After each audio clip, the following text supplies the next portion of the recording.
On a related note, over 1 million candidates who concluded writing the national exams yesterday now find themselves with a lot of free time. That's at least 2 months free time pending joining high school. But how do they handle all this free time? Exactly. So right now, let's link up with Evans Asiba in Nakuru, where a mentorship program for the candidates is underway. Evans, how will this mentorship program help them in the sense of what is it offering them? Very good morning to the studio. We are at ACK in the Diocese of Nakuru, where the candidates who just sat for the examination the last 3 days will be meeting here. Over 2,000 will be meeting here just to get mentorship from various people. Like let's say those from the education sector. Those we talk about the psychologists, including you'll be just speaking to some of them to tell us how are they going to cope up with those 2 months while at home, very free, doing nothing, just to see how you're going to experience those 2 months. And right away, I'll have a student, one of the candidates who is among those over 2,000 will be here. Ukianza kwa kujitaja, pengine tuambie umetoka shule gani na kwa huu muda wa miezi miwili ni vipi utaenda kutumia? Jina langu ni Michelle Kirote na nimetoka katika shule la msingi la Lions, na katika hii miezi miwili ambayo nitakuwa nyumbani nitavisoma vitabu vya hadithi na kufanya vitu ambavyo sikuwa ninavifanya wakati nilikuwa najitayarisha kwa mtihani. Na pengine tunajua kwamba huu leo mmekuwa na kongamano la kuleta pamoja wanafunzi kutoka shule tofauti tofauti kuweza kuzungumza. Unafikiria kupitia mikutano kama hii na umuhimu gani kwako kama mwanafunzi? Itanisaidia kujua jinsi ambavyo nitakuwa nikifanya nyumbani kwa hii miezi miwili na maishani mwangu. Na pia hebu tuambie mtihani imekuwa vipi kwa hizo siku 3 na matarajio yako ni yapi hasa, ni shule gani ungetaka kujiunga nayo? Ningependa kwenda katika shule la Kenya High School, na mtihani huu umekuwa mzuri sana na tumefurahia sana kufanya. All the best. Just allow me to have a discussion with the organizer of this event. As you start by introducing yourself, kindly tell us how important is this mentorship program? We understand that you always have it year in, year out, every time after the examination, you always have this kind of conversation with the kids. How is it important? It's very important because, bearing in mind that they'll be at home for 2 months. It's a dangerous session because this is a festival time. Most of the parents will not be them. And some parents are not familiar even with these children because some of them, they have been going to school early in the morning and coming very late in the evening. And that's why we came with this program, because I can see a danger ahead of them. Because they'll be free, there are no programs for them because there's no school going on. And because of this, there are other things that have been introduced to the society, like photoshopping, where they go, they take their photos and when they're naked there. The parents are not aware of this.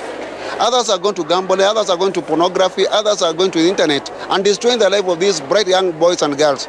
And that's why this is my 13 year organizing this. And I've seen the fruit of it, by the way. Yeah. We understand that it's just a one-day event. How are you going to handle it? What are the issues are expected to discuss here with them, being that they are minors? One, I have been going to their schools. This is just only a climax. I've been going to school from January, speaking to the class 8 and the form 4. So I have brought them all together so that they can know one another and they can familiarize whatever I have been teaching one school to the other school. They have got one thing in common. And the person nilikuja ngawaleta pamoja hapa. Ili wajuane hata zaidi ya hiyo pia wajue kuna hatari mbele yao. Nimekuwa nikienda kila shule from January. And this is the climax of it all. Yeah. Na hebu tuambie, pengine tunajua wale ambao hawatakuwa na nafasi ya kuweza kujiunga na shule za upili, tuseme kwamba kwa sababu pengine hawataweza kupata ile alama ya kutosha, na wengine wakoze kwenda kwa sababu ya ukosefu wa hela za kuweza kulipa, tuseme kwamba shule, hatima yao ni ipi? Yeah, that's another thing that also nimekuwa nikijaribu kuongea zaidi, maana si wote wataenda katika the high school, even if we have got 100% transition. Kuna wengine hawataweza kufika huko na wapatia matumaini, and that's why we are still talking about the vocational colleges that we have. Nazidi kuatilia mkazo, they can nurture their gifts, they can nurture their talents, lakini sitaki kuona mtoto akatu nyumbani hakuna kitu anafanya. And that's why you can realize we are having suicide in this country. Young people are committing suicide, lack of hope. Right now you're talking about the drugs. Why is it happening? Lack of hope. Na hiyo yote kifanyika hivi. Right now we had 15 children, about 15 children who did the KCPE for maternity. This is not a good picture to see surely. Now, if they could have done KCPE with pregnancy, now they will be at home free. What can happen now from there?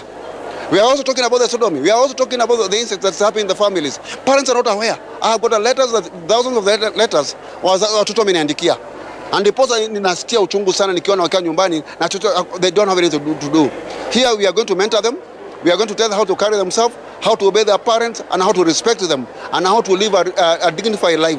That's what all about it. Is it strictly for the only candidates or including their parents? Also, we understand that the parents are also important to talk to them, to understand from their perspective. How are you going to approach it to make sure that even the parents are involved? That is a challenge. The only time I normally talk with the parents in wakati wa AGM, a very short time, maybe 15 or 30 minutes peke yake. That's a program that I want to come up with, come next year. Because probably next year, I'll be having parents here now with them, so that they can all be able to know, to share with them what's happening. Most of the parents hawana hiyo ni changamoto na ninakubaliana nayo. Wazazi wengi hawajui watoto wao. And ndipo nataka kuanzia maybe next year ama years to come niko na program ya wazazi. Because most of the time watoto wanalalamika kuhusu wazazi, they happen in their lives. And unaona mtoto as a counselor will tell you, ukiona mtoto akibehave kuna msukumo fulani. And ndipo nataka pia wazazi niwashirikishe katika hii. Najaribu pia kushirikisha makanisa. Naongea na makanisa mbalimbali. I go to talk to the children there and their parents. That's the only avenue I can get for the parents. But at times going to come next year probably nianze mpango ya wazazi. Last question to you. Kindly tell us what are the people we expect here today, apart from you being a psychologist, who are other experts who are going to talk to them? Mentor for the last 24 years, nimekuwa nikimentor watu. So niko na MCA wawili wanakuja whom I mentored when they were in high school. Niko na director of education TSC who is supposed to come here. Niko na kijana ambaye pia ni mentor ambaye pia alikuwa katika amepoteza matumaini. Today he is doing masters, and a pastor. He's also going to come to talk to them to give them hope. Yes. Thank you, all the best.